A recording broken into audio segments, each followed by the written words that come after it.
உலக இரட்சகராம் ஆண்டவராகிய இயேசு கிறிஸ்துவின் நாமத்தில் கிராஸ் டிவி நேயர்களாகிய உங்கள் அனைவருக்கும் என் அன்பின் வாழ்த்துதலை தெரிவித்துக் கொள்கின்றேன். மங்கையர் நேரம் என்ற நிகழ்ச்சியின் மூலமாய் இந்த நாளிலும் கூட உங்களை சந்திப்பதில் மிகுந்த மகிழ்ச்சி அடைகின்றேன். என் தேவனாகிய கர்த்தர் தாமே இந்த நாள் நிகழ்ச்சியை நமக்கு ஆசீர்வதித்து தரும்படியாய் நம்மையும் இந்த நிகழ்ச்சியையும் ஆண்டவருடைய கரத்திலே நாம் ஒப்பு கொடுத்து ஜெபிப்போமா? எங்களை அதிகமாய் நேசித்து காத்து வழி நடத்தும் எங்கள் நல்ல தகப்பனே, இதோ இந்த வேளையை நாங்கள் உம்முடைய கரத்திலேயே அர்ப்பணிக்கிறோம் சுவாமி. ஏனென்றால் உம்மிடத்தில்தான் எங்களுக்கு பாதுகாப்பு உண்டு, உம்மிடத்தில்தான் எங்களுக்கு தகப்பனே ஆலோசனைகள் உண்டு, உம்மிடத்தில் இருந்து மட்டும்தான் நாங்கள் ஆசீர்வாதத்தை பெற்றுக்கொள்ள முடியும். எங்களை முற்றிலும் அறிந்த தேவன் நீர்தான் அப்பா. எனவே தான் நாங்கள் உம்மை தேடி ஓடி வந்து நிற்கிறோம் சுவாமி. ஒரு விஷயம் எங்களை கண்ணோக்கி பார்ப்பீராக. எங்களுடைய எல்லாவற்றையும் அறிந்த தேவன், உள்ளிந்திரியங்களெல்லாம் ஆராய்ந்து அறிகின்ற தேவன், இந்த நாளிலும் எங்களுக்கு தேவையான மன்னா என்ன என்பது உமக்கு தெரியும் சுவாமி. எனவே தான் நாங்கள் உம்மை நோக்கி பார்த்து கொண்டிருக்கிறோம். உம்மை நோக்கி பார்த்தவர்கள்தான் பிரகாசம் அடைந்தார்கள். ஒருபோதும் வெட்கப்பட்டு அவர்கள் தலை குனிந்து போவது இல்லை என்று வேதத்தில் பார்க்கின்றோமே, அது 100க்கு 100 உண்மை சுவாமி. அதை நம்பி நாங்கள் உம்முடைய பாதத்திலே வந்து நிற்கிறோம். நீர்தாமே எங்களோடு பேசுவீராக. எங்கள் ஒவ்வொருவருடைய உள்ளத்தையும் நீர் திறந்து கொடுப்பீராக. நீர் விரும்புகின்ற காரியத்தை நாங்கள் புரிந்து கொண்டு எங்களுடைய அனுபவமாக்கி தகப்பனே உமக்கு பிரியமாய் வாழ எங்களுக்கு கிருபை தருவீராக. பரிசுத்த ஆவியானவருடைய ஒத்தாசைக்காக நாங்கள் காத்திருக்கிறோம். ஆவியானவர் தாமே ஆளுகை செய்வாராக. மீட்பர் இயேசுவின் மூலம் பிதாவே, ஆமென், ஆமென். நாம் இன்றைக்கு தியானிக்கும்படியாக எடுத்துக்கொண்ட வேத பகுதி மத்தேயு சுவிசேஷம் 7ஆம் அதிகாரம் 21வது வசனம். மத்தேயு 7:21. பரலோகத்தில் இருக்கிற என் பிதாவின் சித்தத்தின்படி செய்கிறவனே பரலோக ராஜ்யத்தில் பிரவேசிப்பானே அல்லாமல் என்னை நோக்கி கர்த்தாவே கர்த்தாவே என்று சொல்லுகிறவன் அதில் பிரவேசிப்பது இல்லை. இன்றைக்கு உங்களை என்னையும் பார்த்து ஆண்டவர் ஒரு காரியத்தை நமக்கு ஒரு எச்சரிப்பு என்று கூட வைத்துக்கொள்ளலாம், அல்லது அதை ஒரு ஆலோசனையாக வைத்துக்கொள்ளலாம். ஆக ஆண்டவர் இன்றைக்கு நம்மை பார்த்து சொல்லுகிற காரியம் என்ன? பரலோகத்தில் இருக்கிற என் பிதாவின் சித்தத்தின்படி செய்கிறவனே பரலோக ராஜ்யத்தில் பிரவேசிப்பானே அல்லாமல் என்னை நோக்கி கர்த்தாவே கர்த்தாவே என்று சொல்லுகிறவன் அதில் பிரவேசிப்பது இல்லை. அப்படி என்றால் என்ன அர்த்தம் பிரியமானவர்களே? நாம் என்ன நினச்சிட்ருக்கோம்? நாங்கள் நிறைய ஜெபம் பண்ணுறோம், நாங்கள் நிறைய உபவாசிக்கிறோம், நாங்கள் இந்த மாதிரி பிரசங்கம் பண்ணால் நாங்கள் கேட்குறோம், நாங்கள் ஆண்டவர் மேலே நம்பிக்கையாக தான் இருக்கிறோம். அது அல்ல. அதெல்லாம் அவசியம் இல்லை என்று சொல்லவில்லை. ஆனால் தேவன் நம்மிடத்தில் எதிர்பார்க்கிறது என்ன என்று ஒன்று இருக்கிறது அல்லவா? இவைகளெல்லாம் இருந்தும் ஆண்டவர் எதிர்பார்க்கின்ற ஒரு கேரக்டர், ஒரு குணம், ஒரு இயல்பு நம்மிடத்தில் இல்லை என்று சொன்னால் அதனால் ஒரு பிரயோஜனமும் இல்லை. அந்த அத்தி மரத்தின் உவமையை குறித்து ஆண்டவர் சொல்கிறார்ல, ஒரு தோட்டத்து நடுவில் ஒரு அத்தி மரத்தை ஒரு தோட்டக்காரன் நட்டு இருந்தான். அதற்கு நீர் பாய்ச்சி உரம் போட்டு எல்லாம் இந்த வருஷமாவது அது கனி கொடுக்குமா என்று காத்திருந்தான்.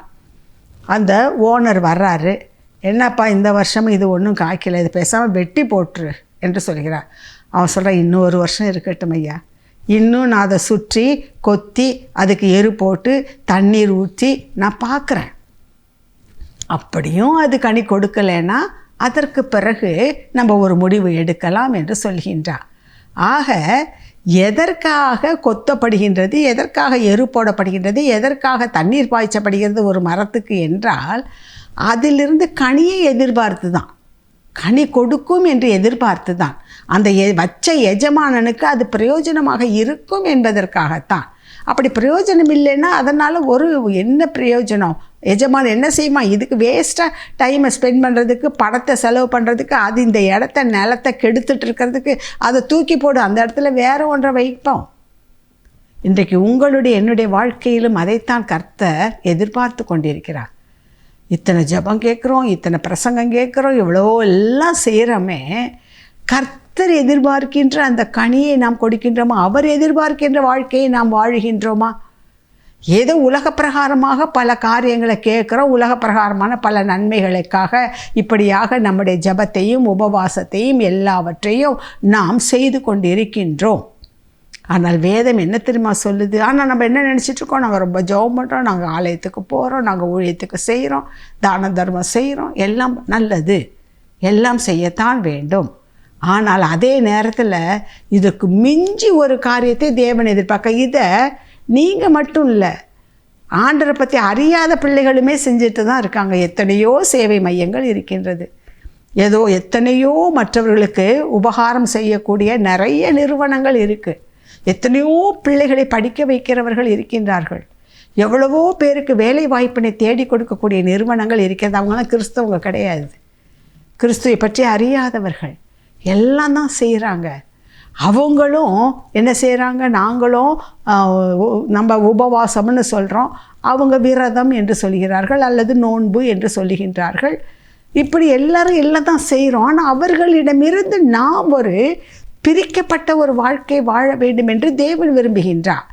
அவர் சொல்கிறாரு, கர்த்தாவே கர்த்தாவேன்னு சொல்கிறவெல்லாம் பரலோக ராஜ்யத்தில் பிரவேசிக்க மாட்டான், என்னுடைய சித்தத்தின்படி செய்கிறவனே. அப்படின்னா என்ன அர்த்தம்?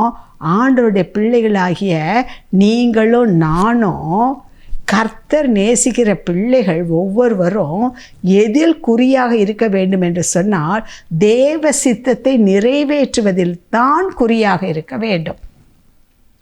உம்முடைய சித்தம் பரலோகத்தில் செய்யப்படுவது போல பூமியிலும் செய்யப்படுவதாக. நம்முடைய ஆண்டவர் நமக்கு கற்றுக் கொடுத்த ஜெபமே அதுதானே. அவர் என்ன ஜெபம் நமக்கு கற்றுக் கொடுத்தார்? உம்முடைய சித்தம் பரலோகத்தில் செய்யப்படுவது போல பூலோகத்திலும் செய்யப்படுவதாக. நம்முடைய ஜெபம் எப்படி இருக்கணும்? ஆண்டவரே, உம்முடைய சித்தம் எங்களுடைய வாழ்க்கையில் நிறைவேறணும், என் வாழ்க்கையில் நிறைவேறணும், என்னுடைய குடும்பத்தில் நிறைவேறணும். அதை விட்டுட்டு எனக்கு இது வேண்டும், அது வேண்டும், அப்படி வேண்டும், இப்படி வேண்டும் என்று பிடிவாதமாக சில காரியங்களை சாதிக்க நாம் விரும்புகிறோம், உபவாசிக்கிறோம், ஜெபிக்கிறோம். ஆகவே அந்த காரியம் நடக்கவில்லை என்றால் பின்மாற்றம் அடைந்து விடுகின்றோம், அல்லது சோர்ந்து போய் விடுகின்றோம், ஜெபத்தை நிறுத்தி விடுகின்றோம், ஜெபிச்சு என்ன பிரயோஜனம் என்று கேட்கின்றோம். இதை கேட்டுக்கொண்டிருக்கின்ற அன்பான சகோதரி சகோதரியே, இன்றைக்கு ஒரு காரியத்தை நாம் கற்றுக்கொள்வோம். எவ்வளவு கஷ்டம் வந்தாலும், எத்தனை நஷ்டம் வந்தாலும், சூழ்நிலைகள் எப்படி இருந்தாலும், எல்லாவற்றிலும் தேவ சித்தத்தை நிறைவேற்றுவது ஒன்றையே குறிக்கோளாக கொண்டு நான் செயல்படுவேன். அப்பா, உம்முடைய சித்தம் மட்டுமே என்னுடைய வாழ்க்கையில் நடக்கட்டும் என்று யார் இன்றைக்கு ஒப்பு கொடுக்க போகின்றீர்களோ, யார் ஒப்பு கொடுக்க போகின்றோமோ அவர்களுக்குள் கர்த்தர் ஒரு பெரிய காரியத்தை அவர்கள் மூலமாக செய்ய ஆவல் உள்ளவராக இருக்கின்றார். அவர் உங்கள் மூலமாய் கிரியை செய்ய வேண்டுமா, அல்லது நீங்கள் வேணுங்கிற காரியத்தை மட்டும் வாங்கி கொள்ள வேண்டுமா? கொஞ்சம் யோசித்து பாருங்கள். வேடிக்கையாக ஒரு கதையை சொல்வார்கள் அல்லவா? ஒரு தாய் தன்னுடைய பிள்ளையை ஒரு கடைக்கு அழைத்து சென்று கொண்டிருக்கின்றார். அந்த பையன் ஸ்மார்ட்டாக இருப்பதை பார்த்துட்டு அந்த கடை ஓனரு அந்த பில்லு செட்டில் பண்ண வரும்பொழுது அவருக்கு முன்பதாக ஒரு ஸ்வீட் நிரம்பிய ஒரு பாட்டில் இருந்தது. அப்போ அவர் சொன்னாராம், தம்பி இந்த ஸ்வீட்டை எடுத்துக்கன்னு பாட்டிலை காட்டியிருக்காரு. இவன் வேண்டான்னு சொன்னானா. ரெண்டாவது தடவையும் சொன்னாராம், வேண்டான்னு சொன்னானா. அவங்க அம்மாவுக்கு ஒரே ஆச்சரியம், எடுக்க சொல்கிறாரு, எடுக்க வேண்டியதானே என்று சொல்லி. ஆனால் அதற்கு பிறகு அந்த ஓனரை என்ன பண்ணாராம், அவர் கை நிறைய ஸ்வீட்ஸ் எடுத்து அவன் கையில் கொடுத்தாராம். உடனே வாங்கிக்கிட்டானான். அப்பொழுது அம்மா கேட்டாங்களாம், அவள் தான் உன்னை எடுத்துக்க சொன்னாரே, நீ அப்போ வேண்டான்ட்டு அப்புறம் அவர் கொடுக்குறப்ப மட்டும் நீ வாங்கிக்கிட்ட என்று சொன்ன பொழுது இந்த சிறுவன் சொன்ன பதில் என்ன தெரியுமா? நானாக எடுத்த என் கை சின்ன கை, கொஞ்சம் ஸ்வீட்டு தான் வரும், ஆனால் அவர் கை பெரிய கை, அவராக கொடுத்தா எனக்கு நிறையா கிடைக்கும் இல்லையா, அதனால தான் என்றானா. எவ்வளோ பெரிய உண்மை பாருங்கள். நாம ஆண்டவர்கிட்ட அது வேணும், இது வேணும், அது வேணும், இது வேணும்னு கேட்டு சின்ன சின்ன சின்ன அற்பமான காரியங்களை பெற்றுக்கொண்டு இருக்கின்றோமே. எவ்வளவு பெரிய மகத்தான பேரின்ப காரியங்கள் இருக்கிறது. அவர் கரத்தில் விட்டுவிட்டோம் என்று சொன்னால் எவ்வளவு பெரிய காரியம். மத்தேயு 6:33 சொல்வது போல முதலில் தேவனுடைய ராஜ்யத்தையும் அவருடைய நீதியையும் தேடுங்கள், அப்பொழுது இவைகளெல்லாம் உங்களுக்கு சேர்த்து கொடுக்கப்படும் என்று சொன்னது போல தேவனுக்கு அடுத்த காரியங்களில் அவருடைய சித்தத்தை நிறைவேற்றுவதில் நாம் குறியாக இருப்போம் என்று சொன்னால், கிறிஸ்துவுக்குள் பிரியமானவர்களே, அதை போல ஒரு பெரிய பாக்கியம், பெரிய ஆசீர்வாதம் வேறு ஒன்றுமே இல்லை. அதெல்லாம் சில காரியங்களை நாம் வேதத்தின் அடிப்படையிலிருந்து பார்க்க போகின்றோம். முதலாவதாக நமக்கு சிறந்த எடுத்துக்காட்டாக இந்த வேதத்தில் இருப்பது யார் தெரியுமா? நம்முடைய ஆண்டவராகிய இயேசு கிறிஸ்து. அவருடைய ஜெபம் எப்படிப்பட்டதாக இருந்தது? எந்த சூழ்நிலையிலே அவர் இப்படியாக ஜெபித்தார்? மத்தேயு சுவிசேஷம் 26ஆம் அதிகாரத்தில், பின்பு அவர் சீஷர்களிடத்தில் வந்து அவர்கள் நித்திரை பண்ணுகிறதை கண்டு பேதுருவை நோக்கி, நீங்கள் 1 மணி நேரமாவது என்னோட கூட விழித்திருக்க கூடாதா? நீங்கள் சோதனைக்கு உட்படாதபடிக்கு விழித்திருந்து ஜெபம் பண்ணுங்கள். ஆவி உற்சாகமுள்ளது தான், மாம்சமோ பலவீனமானது என்றார். ஆண்டவராய் இயேசு கிறிஸ்து அந்த கெத்செமனே தோட்டத்தில் அங்கே தான் அவரை காட்டி கொடுக்க போகிறவன் வருகின்றான். தேவ திட்டத்தின்படி காரியங்கள் நிறைவேறப் போகிறது, எல்லாம் அவருக்கு தெரியும். ஆகவே முக்கியமான 3 சீடர்களை அழைத்து கொண்டு போய் நீங்கள் ஜெபம் பண்ணுங்கள்னு அவர் உள்ளே போய் ஜெபிக்கிறவார். அப்போ சொல்லிட்டு போகிறார், நீங்கள் கொஞ்சம் விழித்திருந்து ஜெபம் பண்ணுங்கள்னு. அப்போ ஒரு தடவை சொல்லியாச்சு. அடுத்தது அவர் என்ன ஜெபம் பண்ணுறாரு? மத்தேயு 26:39 சொல்கிறது, சற்று அப்புறம் போய் முகம் குப்புற விழுந்து, என் பிதாவே, இந்த பாத்திரம் என்னை விட்டு நீங்க கூடுமானால் நீங்கும்படி செய்யும். ஆகிலும் என் சித்தத்தின்படி அல்ல, உம்முடைய சித்தத்தின்படியே ஆக கடவது என்று ஜெபம் பண்ணினார். அப்போ அங்கே கெத்செமனே தோட்டத்தில் போய் இருக்கும் பொழுது அவருக்கு தெரியுது, அவர் படப்போகின்ற பாடுகள், வேதனைகள் எல்லாம் அவர் கண்முன்னுக்கு முன்பதாக வருகின்றது. அவர் நொறுங்கி போனார் என்று சொல்லி பார்க்கிறோம். வேர்வையில் அந்த இரத்தத்தின் துளிகள் வேர்வையாக வெளியே வந்தது. அத்தனை பாடு, அத்தனை வேதனை, அத்தனை கஷ்டம், நொறுக்கப்பட்ட நிலைமை. அப்படி இருக்கும்போது அவர் என்ன ஜெபம் பண்ணுறா? ஐயோ, இதெல்லாம் எப்படி, அதாவது இந்த வேதனைகளை அது அல்ல, இந்த பாவங்கள் எல்லாம் தன் மீது சுமத்தப்படும் பொழுது பிதாவை காண முடியாத ஒரு இருள் சூழ்கின்ற நிலைமை வரப்போகிறதே, அதை அவரால் தாங்கிக் கொள்ள முடியவில்லை. அதான் பிதாவே என்று அழைக்கின்றார். ஏன் என்னை கைவிட்டீர்? ஏன் கைவிட்ட? ஏன் இப்படி கஷ்டப்பட, ஏன் துன்பப்பட, சிலுவையில் அறையப்பட, இப்படி சித்திரவதை பண்ண? அது அல்ல. உம்முடைய பிரசன்னத்தை இழக்கின்ற அந்த ஒரு வினாடி அதை என்னால் தாங்கிக் கொள்ள முடியாது.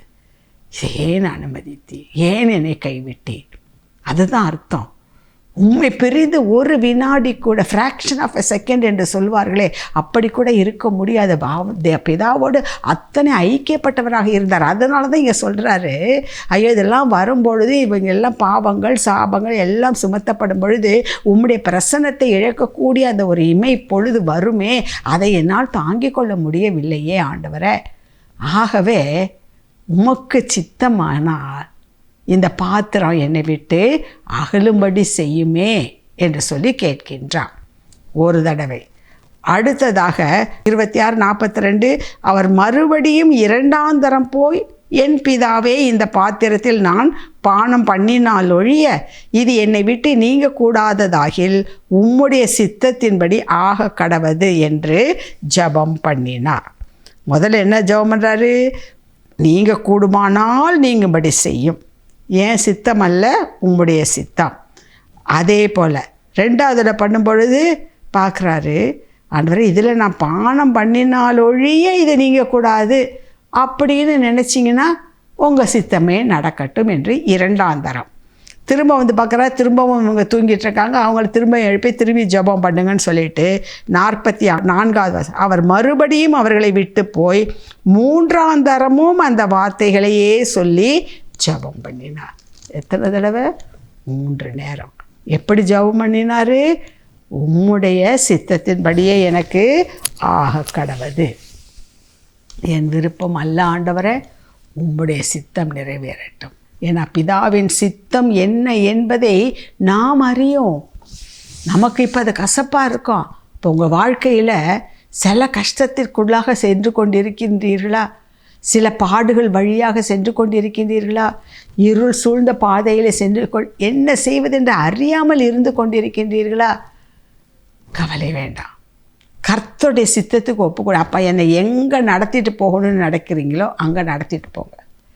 எனக்கு நான் எதை அனுபவிக்கணும்னு நீங்கள் நினைக்கிறீங்களோ அதை நான் அனுபவிக்க தயாராக இருக்கிறேன். ஆனால் என் விருப்பத்தை தேவனிடத்தில் சொல்வதில் ஒரு தப்பும் கிடையாது. ஆனால் அது தான் வேண்டும் என்று பிடிவாதமாக இருப்பது தான் தவறு. ஏனென்றால் நமக்கு எது நல்லது என்பது அவருக்கு தெரியும். அவருடைய சித்தம் நிறைவேற வேண்டும். கிறிஸ்துவுக்குள் பிரியமானவர்களே, அப்படியாக ஒப்பு கொடுக்கும் பொழுது தேவன் அதன் மூலமாய் தன்னுடைய நாமத்தை மகிமைப்படுத்துவார். அவரை மகிமைப்படுத்துகின்ற ஒரு கருவியாக, ஒரு உபகரணமாக கர்த்தர் உங்களையும் என்னையும் பிரயோஜனப்படுத்த விரும்புகின்றார், உபயோகப்படுத்த விரும்புகிறார். அதற்குத்தான் சில பாதைகள், சில பாடுகள், சில வேதனைகள், சில இழப்புகள், சில ஏமாற்றங்கள் அவர் நேசிக்கிற பிள்ளைகளுக்கு ஏன் வருகிறது, ஏன் அதை அனுமதிக்கிறார் என்று சொன்னால் அவருடைய நாமம் மகிமைப்படும்படியாய், அவர்களை கொண்டு இந்த மனுக்குலத்திற்கு இயேசு கிறிஸ்துவை கொண்டு ஒரு பெரிய ரட்சிப்பை கொடுக்கும்படியாய், உங்கள் மூலமாய், உங்கள் பாடுகள் மூலமாய் உங்கள் குடும்பத்திற்கோ தொழிலுக்கோ அல்லது யாருக்கோ ஒருவருக்கு அது ஒரு பெரிய ஆசீர்வாதமாக மாற்றுவதற்காகத்தான் கர்த்தர் உங்களை பிரயோஜனப்படுத்தி கொண்டிருக்கிறார். இதை மறந்து விடாதீர்கள். அப்போ ஆகவே நாம் செய்ய வேண்டியது என்ன? இத்தனை பாடுகள் வேதனைகள் இருக்குது ஆண்டவரே, என்னுடைய விருப்பம் இது, ஆனால் என் விருப்பத்தின்படி அல்ல, இதில் பானம் பண்ணுவது தான் உமக்கு சித்தம்னா அதை நான் ஏற்றுக்கொள்கிறேன் என்று சொல்லும் பொழுது என்ன நடக்கிறது தெரியுமா? ஆண்டவர் இப்படி 3 தடவை ஒப்பு கொடுத்து ஜெபித்த பிறகு தூதர்கள் வந்து அவரை தேற்றினார்கள் என்று சொல்லி வேதம் சொல்லுகிறது. அதே போல் இந்த பாடுகளை ஆண்டவருடைய சித்தத்திற்கு ஒப்பு கொடுத்து நாம் அதை ஏற்றுக்கொள்ளும் பொழுது அதுக்கு அதை தாங்கும்படியான சூழ்நிலை, அதிலிருந்து தப்பித்து கொள்ளும்படியான சூழ்நிலையை, கிறிஸ்துவுக்குள் பிரியமானவர்களே, அதில் அந்த சூழ்நிலையிலும் நம்மை திடப்படுத்தக்கூடிய ஒரு கிருபையை கர்த்தர் கொடுப்பார் என்பதை மறந்துடாதீங்க. ஏன் இந்த வியாதி வந்துச்சு, ஏன் அடுத்தடுத்து குடும்பத்தில் இத்தனை பிரச்சனை, ஏன் நமக்கு தெரியாது. கர்த்தரிடம் ஒப்பு கொடுக்கும் பொழுது எதை சரி செய்ய வேண்டுமோ அதை சரி செய்வார். அதன் மூலமாக என்ன உங்களை ஸ்திரப்படுத்த வேண்டுமோ அதில் ஸ்திரப்படுத்துவார். நன்மைக்கு ஏதுவாகவே நடக்கும் என்பதை மறந்து போய்விடாதீர்கள். ஆக இங்கே ஆண்டவராக இயேசு கிறிஸ்து நமக்கு சிறந்த உதாரணம் சொல்கிறார். அவரே 3 தடவை ஜெபித்தார் என்று சொல்லி பார்க்கின்றோம். அதே அதிகாரம் 26வது அதிகாரத்தில் இன்னொரு சம்பவமும் அதே தான் குறிக்கின்றது. அதற்கு பிறகு அந்த யூதாஸ் காரியத்தை வந்து ஆண்டவரை காட்டி கொடுத்தான். உடனே சேவர்கள் அவரை பிடித்தார்கள். அப்பொழுது அவரோடு கூட இருந்த ஒருவன் என்று சொல்லப்பட்டிருக்கிறதா, அது வேறு யாருமல்ல, பேதுரு தன் உரைவாளை எடுத்து அந்த பிடித்தவனை பிரதான ஆசாரியனுடைய சேவகனுடைய காதை வெட்டிட்டார்.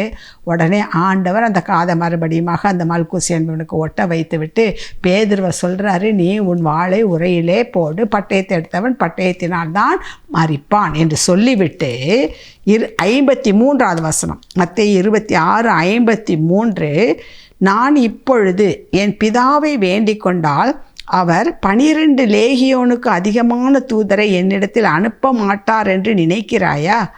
அப்படி செய்வேனானால் இவ்விதமாய் சம்பவிக்க வேண்டும் என்கிற வேத வாக்கியங்கள் எப்படி நிறைவேறும் என்றார். பாருங்கள் கிறிஸ்துவுக்கு பிரியமானவர்களே, ஆண்டவர் சொல்கிறாரு, ஏன் இப்போ நான் கூப்பிட்டேன்னா ஒரு பெரிய பட்டாளமே, தேவதூதர் பட்டாளம் வந்துடும். ஏன் நான் அதை செய்யலை? வேத வசனம் நிறைவேறணும், தேவ திட்டம் நிறைவேற வேண்டும். இதுதான் முன்னுதாரணம்.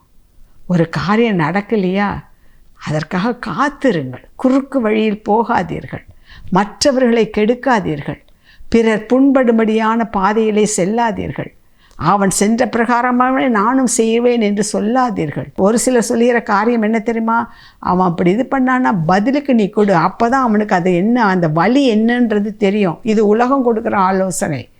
உலகம் நீ இன்றைக்கி ஒன்று கொடுத்துட்டு போயிடுவான், நாளைக்கு அவன் இன்னும் 2 பேரை கூட்டி கொண்டு வந்து இன்னும் 4 அடி கொடுப்பான். ஒரு கன்னத்தை அறைந்தவனுக்கு மறு கன்னத்தை காட்டு என்றால் என்ன அர்த்தம்? அதை நாம் பொறுத்து கொண்டு போவோம் என்று சொன்னால் மறுபடியுமாக அதை நாம் அவனுக்கு செய்யாமல் விட்டு கொடுப்போம் என்று சொன்னால் அதோடு அந்த பிரச்சனை முடியும். மறுபடியுமாக வருகின்ற காரணத்தினால்தான் 2 பேருக்குள்ள பிரச்சனை 2 குரூப்பாக மாறுகிறது. அதற்கு பிறகு 2 சமுதாயமாக மாறுகின்றது. பெரிய காரியங்கள் நடக்கின்றன. விட்டு கொடுக்காத தனம். எப்படியாவது நான் சாதித்து விடுவேன், எப்படியாவது நான் செய்து விடுவேன், எனக்கு பணம் இருக்கிறது சாதித்து விடலாம், எனக்கு அந்தஸ்து இருக்கிறது சாதித்து கொள்ளலாம், எனக்கு படிப்பு இருக்கிறது நான் பார்த்து கொள்வேன், என்னை யாரும் மிஞ்ச முடியாது. ஆண்டவர் சொல்கிறாரு, இப்போ நான் ஒரு வார்த்தை சொன்னேன்னா பரலோகத்திலிருந்து தேவ தூதர்கள் லேகியன் பட்டாளமாக வந்து இறங்கிடுவாங்க. ஆனால் நான் அதை செய்யலை. காரணம் என்ன? தேவ சித்தம் நிறைவேறணும். நம்முடைய வாழ்க்கையிலும் கூட கிறிஸ்துவுக்குள் பிரியமானவர்கள் அதை ஒன்றை தெரிந்து கொள்ளுங்கள். உங்கள் பணத்தையோ உங்கள் அந்தஸ்தையோ அல்லது வேறு எந்த உலக பிரகாரமான செல்வாக்குகளையோ வச்சு தப்பு கணக்கு போடாதீர்கள். தேவ சித்தத்திற்கு காத்திருங்கள். எப்பொழுது நிறைவேற வேண்டும் என்று அவர் நினைக்கிறாரோ அப்பொழுது காரியங்கள் கைகூடி வரும். எல்லாவற்றையும் அதன் காலத்தில் நேர்த்தியாய் செய்கிற கர்த்தர் அவர் அல்லவா? ஆக கிறிஸ்துவுக்குள் பிரியமானவர்களே, ஆண்டவர் சொல்கின்ற காரியம் அவருடைய சித்தத்திற்கு ஒப்பு கொடுங்கள். நமக்கு அதற்கு ஆண்டவர் நமக்கு முன் உதாரணமாக இருந்தார். அப்படி தேவ சித்தத்திற்கு அவர் ஒப்பு கொடுத்த காரணத்தினால்தான் இன்றைக்கு மனுக்குலத்திற்கு மீட்பு வந்தது. இன்று மனுக்குலத்திற்கு அவர் போய் பரிசுத்த ஆவியானவரை அனுப்பி நம்மளை ஆற்றி தேற்றுகிறவராக இருக்கின்றார். நம் எல்லோருக்கும் முன் உதாரணமாக அவர் வாழ்ந்து காட்டி கொண்டிருக்கின்றார். அதே போல் நமக்கு சொல்லலாம், அவர் இயேசு கிறிஸ்து பிதாவினுடைய குமாரன், அதனால் அப்படி அல்ல. நம்மை போல அவரும் மனிதனாக ஒரு மனிதனுக்குரிய பாவத்தை தவிர மற்ற எல்லாவற்றிலும் ஆண்டவராக இயேசு கிறிஸ்துவுக்கு நமக்கு இருந்த அத்தனை பிரச்சனைகள் இருந்தது, சோதனைகள் இருந்தது. பிசாசு அவரையும் விட்டு வைக்கல. அதை புரிந்து கொள்ளுங்கள். சரி, அடுத்தது ஒரு மனுஷனை பார்க்குறோம். சாதாரணமான ஒரு நம்ம உங்களை போல என்னை போல இருந்த மனிதன். அது யார்? பவுலை குறித்து பார்க்கின்றோம். அவர் என்ன செய்கின்றார்? முதல்ல கிறிஸ்தவர்களெல்லாம் துன்புறுத்தினார், தேவன் சந்தித்தார். பிறகு அதில் எவ்வளோ வைராக்கியமாக இருந்தாரோ அதை விட இன்னும் பல மடங்கு வைராக்கியமாக கர்த்தருக்கு ஊழியம் பார்த்து கொண்டு இருந்தார். 2 கொரிந்தியரின் புத்தகம் 12ஆம் அதிகாரத்தில் நாம் சில காரியங்களை வாசித்து பார்ப்போம் என்று சொன்னால், அவருக்கு மாம்சத்திலே ஒரு முள் கொடுக்கப்பட்டிருந்தது. 7வது வசனத்திலிருந்து 9வது வசனம் வரையிலும் பார்த்தோம் என்றால், அந்த முள் நீங்கும்படி நான் கர்த்தரிடத்தில் 3 முறை விண்ணப்பம் பண்ணினேன். நீங்கள் எப்படி ஆண்டவர் இயேசு கிறிஸ்து அந்த கெத்செமனே தோட்டத்தில் வந்து 3 முறை தேவனை நோக்கி, கூடுமானால் பிதாவே இந்த பாத்திரம் என்னை விட்டு அகலட்டும், ஆனாலும் என் விருப்பத்தின்படி அல்ல உம்முடைய சித்தமே நிறைவேறட்டும் என்று அங்கே எப்படி 3 முறை ஜெபித்தாரோ அதே போல தான் இங்கேயும் நம்ம பார்க்குறோம். இவரும் ஜெபிக்கிறார். என்ன ஜெபிக்கிறாரு? பிதாவே, எனக்கு இந்த முள் கொடுக்கப்பட்டிருக்கிறதே, இந்த முள் நீங்கி போகட்டுமே. இது இல்லைன்னா நான் இன்னும் கொஞ்சம் ஊக்கமாக நான் வந்து ஊழியம் செய்வேனே. நான் எத்தனை பேருக்கு சுகம் கொடுத்துருக்கிறேன். என் ஜெபத்தை கேட்டு மற்றவர்களை சுகப்படுத்தினீரே, நன்மைகளை செய்தீரே, அற்புதங்களை செய்தீரே, எனக்கும் ஒரு அற்புதத்தை செய்யணும். அவர் நல்லா ஜெபம் பண்ணியிருக்கிறார். அதுக்கு ஆண்டவர் சொன்ன பதில் என்ன தெரியுமா? 12வது அதிகாரம் 2 கொரிந்தியர் 12:9 என் கிருபை உனக்கு போதும், என் கிருபை உனக்கு போதும், உன் பலவீனத்திலே என் பலன் பூரணமாய் விளங்கும் என்று சொல்லிட்டார். அவ்வளோதான், முடிஞ்சு போச்சு, கதை முடிஞ்சுது. ஜெபம் பண்ணார். ஆனால் ஆண்டவர் சொல்லிட்டார். அப்படின்னா என்ன அர்த்தம்? எப்போ உன் முள் இருக்கதான்ப்பா செய்யும், நீ அதை வச்சுட்டு தான் ஓடணும், எல்லாம் செய்யணும், உன் கூட நான் இருக்கேன்ல. உடனே பவுல் சொன்னாரா, அது எப்படி? நான் உங்களுக்காக இவ்வளோ செஞ்சேனே, அதை செஞ்சேனே, இதை செஞ்சேனே, நான் எத்தனை பேருக்கு ஜெபிச்சு சுகம் கிடச்சிச்சு, ஏன் எனக்கு கிடைக்கல, ஏன் அப்படி செய்கிறீங்க, இது இல்லைன்னா நான் என்று ஆண்டவருக்கு அவர் ஆலோசனை கொடுக்கல. ஆண்டவரை குறை கூறவும் இல்லை, ஆண்டவரை விட்டு அவர் பின்மாற்றம் அடையவும் இல்லை. அவர் என்ன சொல்கிறார் தெரியுமா? என்னை பலப்படுத்துகிற கிறிஸ்துவினாலே எல்லாவற்றையும் செய்ய எனக்கு பலன் உண்டு. தேவ சித்தத்திற்கு ஒப்பு கொடுத்தார். தேவ சித்தம் அதுவாக இருந்தால், ஆண்டவரே நான் அதை ஏற்றுக்கொள்கிறேன், என் பலவீனத்தில் தான் உங்கள் பலன் பூரணமாக விளங்குனா அதை நான் சந்தோஷமாக ஏற்றுக்கொள்கின்றேன், சந்தோஷமாக இதுதான் தேவ சித்தத்திற்கு ஒப்பு கொடுப்பது. எது வந்தாலும் என்ன வந்தாலும் இயேசுவே நான் உம்மை ஏற்றுக்கொள்கின்றேன், உம்முடைய வழியை விட்டு நான் பின்மாற்றம் அடைய மாட்டேன் என்று சொல்லி உறுதியாக கர்த்தருக்கு அர்ப்பணிப்பது. அதான் தேவ சித்தத்திற்கு ஒப்பு கொடுப்பது என்பது. என்ன நடந்தாலும் கிறிஸ்துவுக்கு பிரியமானவர்களே அவர் சொல்கிறாரு, என்னுடைய பலவீனத்தில் அவருடைய பலன் பூரணமாக விளங்கும்னா எனக்கு அதுதான் சந்தோஷம். ஏன்னா அவர் என் கூட இருக்கிறாரு என்பது தான் எனக்கு சந்தோஷம். என்னை அவர் பலப்படுத்துவார் என்பது தான் சந்தோஷம். கிறிஸ்துவுக்குள் பிரியமானவர்களே, தேவ சித்தத்திற்கு ஒப்பு கொடுக்கின்ற அந்த பவுலை கொண்டு தான் புறஜாதி மக்களுக்கு மத்தியில் தேவன் பலத்த காரியத்தை செய்தார் என்று சொல்லி நாம் பார்க்கின்றோம். இதை தான் இன்றைக்கு உங்களிடத்தில் என்னிடத்தில் எதிர்பார்க்கிறார். அதே போல் பழைய ஏற்பாட்டில் தாவீதை குறித்து பார்க்கும் பொழுது 2 சாமுவேலின் புத்தகம் 12வது அதிகாரத்தில் வாசித்து பார்த்தோம் என்று சொன்னால், பத்சேபாளிடம் அவன் தவறிவிட்ட பிறகு நாத்தான் தீர்க்கதரிசியின் மூலமாக அவனுடைய குற்றம் பாவமானது உணர்த்தப்பட்ட பிறகு பல காரியங்கள் நடந்ததை பார்க்குறோம். பிறகு அவனுக்கு பத்சேபாளுக்கும் அந்த குழந்தை பிறக்குது. அந்த பிறந்த குழந்தை வியாதிப்பட்டதுன்னு பார்க்கின்றோம்.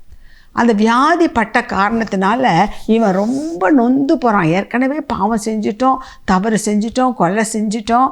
ஐயோ, இப்படி இந்த பிள்ளையும் இப்படி இருந்ததுன்னு சொன்னால் அது எவ்வளவு வேதனைக்குரியது என்று சொல்லி மிகவும் மனம் நொந்து வேதனைப்பட்டு அவன் சாப்பிடாமல் உபவாசமாக அதில் தரையிலே இறந்தான் என்று சொல்லி வேதம் சொல். அதை படித்து பார்த்தோம்ன்றால் நமக்கே மிகவும் மனதிற்கு மிகவும் கஷ்டமாக இருக்கும். பிரியமானவர்களே, 2 சாமுவேலின் புத்தகம் 12ஆம் அதிகாரம் 16வது வசனம் சொல்கிறது, அப்பொழுது தாவீது அந்த பிள்ளைக்காக தேவனிடத்தில் பிரார்த்தனை பண்ணி உபவாசித்து உள்ளே போய் முழுதும் தரையிலே கிடந்தான். அவனை சாப்பிடுன்னு சொல்கிறதுக்கு கூட எல்லாரும் பயந்தாங்க. இவ்வளோ வேதனையில் இருக்கானே, இவ்வளோ கஷ்டத்தில் இருக்கிறானே, இவ்வளோ தூரம் கவலைப்பட்டு கொண்டிருக்கின்றானே என்று சொல்லி அவர்கள் எல்லோரும் கவலைப்பட்டு கொண்டிருந்தார்கள். எப்படி இருந்தாமல் பிரார்த்தனை பண்ணான், உபவாசித்தான், ராமழுது தரையில் கடந்தான். அந்த பிள்ளைக்காக எப்படியாவது உயிர் வேணும், எப்படியாவது சுகம் கிடைக்கணும்னு சொல்லி அவ்வளவாய் தேவனிடத்தில் மன்றாடி கொண்டிருந்தான். நடந்தது என்ன? பிள்ளை மரித்து போய்விட்டது. எல்லாரும் பயப்படுறாங்க. ஐயோ, பிள்ளை சுகமில்லைன்னு சொன்ன பொழுதே அவன் இவ்வளோ வேதனைப்பட்டானே, இப்போ இறந்து போயிடுச்சுன்னு சொன்னால் அது அவரால் தாங்கிக் கொள்ள முடியாது, இதை யார் போய் சொல்வது என்று சொல்லி அவர்கள் பேசிக்கொண்டு இருந்ததை அவர் கேட்டுவிட்டார். தாவீது கேட்டுவிட்டார். அப்பொழுது 20வது வசனம் பாருங்கள். 2 சாமுவேல் 12ஆம் அதிகாரம் 20வது வசனம். நாம் கற்றுக்கொள்ள வேண்டிய காரியங்கள் அநேகம். அப்பொழுது தாவீது தரையை விட்டு எழுந்து ஸ்நானம் பண்ணி எண்ணெய் பூசிக்கொண்டு தன் வஸ்திரங்களை மாற்றி கர்த்தருடைய ஆலயத்தில் பிரவேசித்து பணிந்து கொண்டு தன் வீட்டுக்கு வந்து போஜனம் கேட்டான். அவன் முன்னே அதை வைத்தபோது புசித்தான். பிள்ளை சுகமில்லைன்னு சொல்கிறப்ப உபவாசித்தான். பிள்ளை இறந்து போயிடுச்சுன்னு சொல்கிறப்ப என்ன செய்கிறான்? எழுந்து குளித்து நல்லா சாப்பிட்டு எல்லாம் பண்ணி அவன் இருக்கான். அப்போ ஊழியக்காரங்க கேட்குறாங்க, ஐயோ, பிள்ளை அப்படி இருக்கிறப்ப அந்த மாதிரி இருந்தீங்களே, இப்போ மரித்த பிறகு இப்படி இருக்கிறீங்களே என்று சொல்லி கேட்ட பொழுது 23, அது மரித்திருக்கிற இப்போது நான் உபவாசிக்க வேண்டியது என்ன? இனி நான் அதை திரும்பி வர பண்ணக்கூடுமோ? நான் அதனிடத்திற்கு போவேனே அல்லாமல் அது என்னிடத்திற்கு திரும்பி வரப்போகிறது இல்லை என்று சொன்னான்.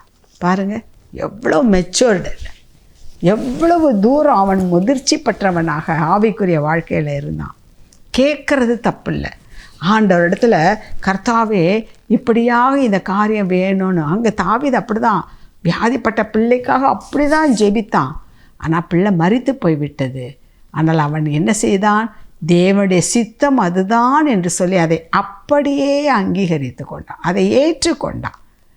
ஆகவே தான் அடுத்ததாக சாலமோன் என்ற ஒரு ஞானியை கர்த்தர் அவனுக்கு கொடுத்தார். நம்ம நினைக்கிறோம் எப்படி இதெல்லாம் வந்ததுன்னு சொன்னால் அவர்கள் அதற்கு செலுத்திய விலைக்கிரயம்தான். இதை கேட்டுக்கொண்டிருக்க அன்பான சகோதரி சகோதரி, உங்களுடைய வாழ்க்கையிலும் கூட சில விலைக்கிரயம் கொடுத்தால்தான் மேன்மையான ஆசீர்வாதங்களை பெற்றுக்கொள்ள முடியும். நாம் ஆண்டுடைய பிள்ளைகள்னு சொல்கிறோமே, உங்கள் காரியம் நிறைவேறணும், தப்பே இல்லை. எதிர்பார்ப்பில் தவறே இல்லை, வேண்டிக் கொள்வதில் தவறே இல்லை. ஆனால் அது நடக்காமல் போனால் அதனால் மனமடிவாகுவது தான் தவறு. காரணம் என்ன? அவருடைய சித்தத்திற்கு நம்மை நாமே ஒப்பு கொடுக்க வேண்டும். அதை தான் ஆரம்ப வசனத்தில் பார்க்குறோம். மத்திய 7:23 அதான் சொல்கிறார் ஆண்டவர். என்னை நோக்கி கர்த்தாவே கர்த்தாவேன்றவன்லாம் பரலோக ராஜ்யத்துக்கு பிரவேசிக்க மாட்டான்ப்பா. எவன் என்னுடைய சித்தத்தின்படி செய்கின்றானோ, நான் அனுமதிக்கிற காரியங்களை முழுமையாக ஏற்றுக்கொள்கின்றானோ, என்னுடைய விருப்பத்திற்கு விட்டு கொடுக்கின்றானோ, அவன் எதிர்பார்ப்பதை அல்ல நான் எதிர்பார்ப்பதை செய்வதற்கு அவன் அனுமதிக்கின்றானோ, அவனே பரலோக ராஜ்யத்துக்கு பிரவேசிப்பானே அல்லாமல் மற்றபடி கர்த்தாவே கர்த்தாவே என்று கூப்பிடுகிறவன் அல்ல. இதை நாம் நன்றாக புரிந்து கொள்ள வேண்டும் பிரியமானவர்களே. உங்களுடைய விண்ணப்பம் இப்போ எதுவாக வேண்டுமென்றாலும் இருக்கட்டும், தேவைகள் எதுவாகவும் இருக்கட்டும், உங்களுடைய எதிர்பார்ப்புகள் என்னவாக இருக்கட்டும், அதை பற்றி கவலை இல்லை. அதை ஆண்டவரிடம் சொல்லுங்கள். சொல்கிறதுல தவறே இல்லை. ஆனால் அதில் பிடிவாதமாக நிற்காதீர்கள். இது தான் வேண்டும் என்று இருக்காதீர்கள். ஆண்டவரே இது என்னுடைய விருப்பம், என்னுடைய எதிர்பார்ப்பு, ஆனாலும் என்னை விட என்னுடைய எதிர்காலத்தை குறித்து, என் குடும்பத்தை குறித்து, என்னுடைய மற்ற எல்லா காரியங்களையும் குறித்து உமக்கு நன்றாக தெரியும். ஆகவே எது நன்மையானதோ அதை நடக்க உம்முடைய கரத்திலே ஒப்பு கொடுக்கிறேன். உம்முடைய சித்தம் எங்கள் வாழ்க்கையிலே நடக்கட்டும். உம்முடைய சித்தம் என் பிள்ளையுடைய திருமணத்தில் நடக்கட்டும்.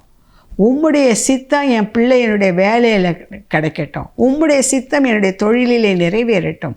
உம்முடைய சித்தம் என்னுடைய ஊழியத்திலே நடக்கட்டும் என்று சொல்லி, அப்படியாக யார் ஒப்பு கொடுத்து கர்த்தர் அனுமதிக்கின்ற காரியங்களை முழு மனதோடு ஏற்றுக்கொள்கின்றார்களோ அவர்கள்தான் தேவனுடைய புத்திரர்கள் என்று சொல்லி வேதம் சொல்லுகிறது, கர்த்தர் சொல்லுகின்றார். ஆக கிறிஸ்துவுக்குள் பிரியமான பிள்ளைகளை இன்றையிலேருந்து நம்முடைய ஜெபத்தில் கொஞ்சம் மாற்றத்தை வைத்துக்கொள்வோம். ஆண்டவர்கிட்ட ஜெபிக்கும் பொழுது நீங்கள் சொல்லுங்கள், உம்முடைய சித்தம் பரலோகத்தில் செய்யப்படுவது போல பூமியிலையும் செய்யப்படுவதாக, என்னுடைய வாழ்க்கையில் செய்யப்படுவதாக, என் பிள்ளைகள் வாழ்க்கையில் செய்யப்படுவதாக, என்னுடைய எல்லா நிலைமைகளிலும் அது செய்யப்படுவதாக என்று சொல்லி யார் அர்ப்பணிக்கின்றோமோ, யார் எது வந்தாலும் அதை முழு மனதோடு ஏற்றுக்கொள்கின்றோமோ, யார் என்ன நேர்ந்தாலும் அவரை விட்டு பிரியாமல் அவரை இறுக பற்றி கொள்கின்றோமோ அவர்கள்தான் பரலோக ராஜ்யத்தின் புத்திரர்கள் ஆவார்கள் என்று சொல்லி வேதம் சொல்கிறது. எனவே நாம் இந்த வசனத்தை மறுபடியுமாக நம்முடைய நினைவுக்கு கொண்டு வருவோம். என்னை நோக்கி கர்த்தாவே கர்த்தாவே என்று கூப்பிடுகிறவர்கள் அல்ல, எவன் என் பிதாவின் சித்தத்தின்படி செய்கிறானோ அவனே அல்லாமல் இப்படி நோக்கி கூப்பிடுகிறவன் பரலோக ராஜ்யத்தில் பிரவேசிப்பது இல்லை என்று சொல்லி வேதம் தெளிவாக சொல்கிறது. இதுவரையிலும் ஒருவேளை நாம் இதை பற்றி யோசிக்காமல் அறியாமல் இருந்திருந்தோம் என்றால் இன்றைக்கு ஆண்டவரிடத்தில் ஒப்பு கொடுப்போம். ஆண்டவரே, இதுவரையிலும் தெரியாதுப்பா, இன்றைக்கு நீர் இந்த உண்மையை எங்களுக்கு கற்றுக் கொடுத்தீர், இதன்படி வாழ எங்களுக்கு உடைய கிருபையை தாரும் என்று சொல்லி நாம் அர்ப்பணித்து ஜெபிப்போம். கர்த்தர் நம்முடைய வாழ்க்கையில் பெரிய காரியங்களை செய்வார். நாம் இப்பொழுது ஜெபிப்போம். தகப்பனே, இதோ இந்த வேளையிலும் அப்பா எங்களை முற்றிலுமாக அர்ப்பணிக்கிறோம். நீர் சொன்னது போல ஆண்டவரே, எங்களுக்கு அல்ல கர்த்தாவே, எங்களுக்கு அல்ல, உம்முடைய நாமத்தின் மகிமைக்காக, உம்முடைய ராஜ்யத்தின் விருத்திக்காக உம்முடைய சித்தம் எங்கள் வாழ்க்கையில் நிறைவேறட்டும் சுவாமி. அது எதுவாக இருந்தாலும் அதை ஏற்றுக்கொள்ளக்கூடிய மனப்பக்குவத்தை எங்களுக்கு நீர் தாரும். உம்முடைய சித்தத்தின்படி நாங்கள் வாழும் பொழுது கர்த்தாவே அந்த சூழ்நிலைகளையெல்லாம் சமாளிக்கக்கூடிய கிருபையை நீர் தருகிறீரப்பா, நீர் தருகிறீர் சுவாமி. நாங்கள் தகப்பனே அக்கினி ஊடாய் நடக்க வேண்டும் என்பது சித்தமானால், ஆனால் அந்த அக்கினி எங்களை பற்றாத படிக்கு நீர் வந்து நிற்கிறீர் சுவாமி. சிங்க குகையிலே நாங்கள் போடப்பட வேண்டும் என்பது உமக்கு சித்தமானால் அந்த குகையிலும் அந்த சிங்கத்தின் வாயை கட்டி போடுகிறவராக நீர் இருக்கிறீர் ஆண்டவரே. ஆகவே நாங்கள் எதை குறித்தும் கவலைப்படாத படிக்கு உம்முடைய சித்தத்திற்கு நாங்கள் எங்களை முற்றிலுமாய் அர்ப்பணிக்க நீர் கிருபை தாரும். இந்த செய்தியை கேட்டுக்கொண்டிருக்கின்ற ஒவ்வொரு பிள்ளைகளுடைய உள்ளத்திலும் நீங்கள் பேசுங்க. இன்னும் எனக்கு அது கிடைக்கவில்லை, இதை கிடைக்கவில்லை, இன்னும் எவ்வளவு காலமாகும், இப்படியாக அலசடிப்பட்டு கொண்டிருக்கின்ற அந்த மனநிலையை நீர் ஒருமுகப்படுத்தும் ஆண்டவரே. ஏற்ற வேளையிலே நான் எல்லாவற்றையும் சகாயம் செய்ய சம்பன்னராக இருக்கிறேன் என்பதை அந்த பிள்ளைகள் உணர்ந்து கொள்ளட்டும் என்று சொல்லி கர்த்தாவே, நீர் அந்த பிள்ளைகளுக்கு உம்மை குறித்த அறிவை உணர்த்தும் சுவாமி. இந்த நாளிலிருந்து ஜெபத்திலே ஒரு மாற்றத்தை அவர்கள் கொண்டு வரட்டும். எங்கள் விருப்பம் அல்ல கர்த்தாவே, உம்முடைய சித்தம் நிறைவேறட்டும் என்று சொல்லி தேவனுடைய சித்தத்திற்கு அர்ப்பணிக்கின்ற ஒரு வாழ்க்கை வாழட்டும். அப்படியாக வாழும் பொழுது என் தேவனாகிய கர்த்தர் 100க்கு 100 பொறுப்பை எடுத்து, சுவாமி தகப்பனே, நாங்கள் நினைப்பதற்கும் வேண்டிக் கொள்வதற்கும் மேலாக கிரியை செய்ய வல்லவராக நீர் இருக்கிறீர். ஆகவே உம்முடைய கரத்திற்குள்ளாக ஒப்பு கொடுத்து ஜெபிக்கிறேன். பிள்ளைகள் ஒவ்வொருவரும் அதை உணர்ந்து கொள்ளட்டும். கேட்கின்ற ஒவ்வொருவரும் ஆசீர்வதிக்கப்படட்டும். தங்களை அர்ப்பணிக்கும் பொழுது அதன் மூலமாய் அவர்கள் குடும்பம், தகப்பனே, எல்லாரும் ஆசீர்வதிக்கப்படுவார்களாக. உமக்கு நாங்கள் எங்களுடைய நன்றியை தெரிவித்துக் கொள்கிறோம். எங்களோடு நீர் பேசியதற்காக உமக்கு கோடா கோடி ஸ்தோத்திரங்கள் அப்பா. இதோ மறுபடியுமாக எங்களை தாழ்த்தி உம்முடைய கரத்திலே ஒப்பு கொடுக்கின்றோம். உம்முடைய நாமம் ஒன்றே மகிமைப்படட்டும் சுவாமி. உம்முடைய சித்தம் ஒன்றே நிறைவேறட்டும். மீட்பர் இயேசுவின் மூலம் பிதாவே, ஆமேன், ஆமேன். பரலோக பிதாவின் சித்தத்திற்கு நம்மை நாம் அர்ப்பணிப்போம். அவர் பொறுப்பேற்றுக் கொள்வார். God bless you.